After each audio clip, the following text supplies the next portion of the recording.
दोस्तों नमस्ते प्रणाम। मैं हूं मिथिलेश राज। स्वागत करती हूँ आप सभी का अपने ही यूट्यूब चैनल में।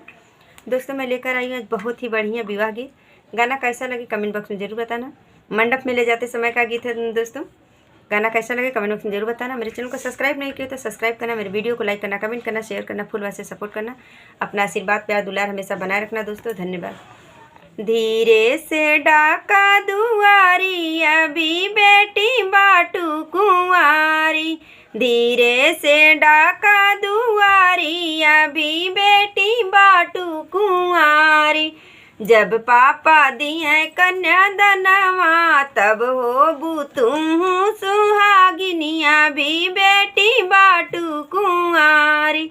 जब पापा दिए कन्यादानवा तब हो तुम सुहागी अभी बेटी बाटू कुंवारी। धीरे से डाका दुआरी अभी बेटी बाटू कुंवारी, धीरे से डाका दुआरी अभी बेटी बाटू कुंवारी। जब चाचा दिए कन्यादानवा तब हो तुम सुहागिनिया भी बेटी बाटू कुंवारी। जब चाचा दिए कन्यादानवा तब हो तुम सुहागिनिया भी बेटी बाटू कुंवारी।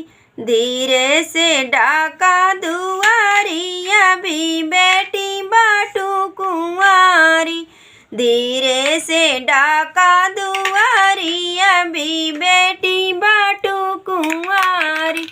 जब भैया दिए कन्यादानवा तब हो तुम सुहागिनिया भी बेटी बाटू कुंवारी। जब भैया दिए कन्यादानवा तब हो तुम सुहागिन अभी बेटी बाटू कुंवारी। धीरे से डाका दुआरी अभी बेटी बाटू कुंवारी, धीरे से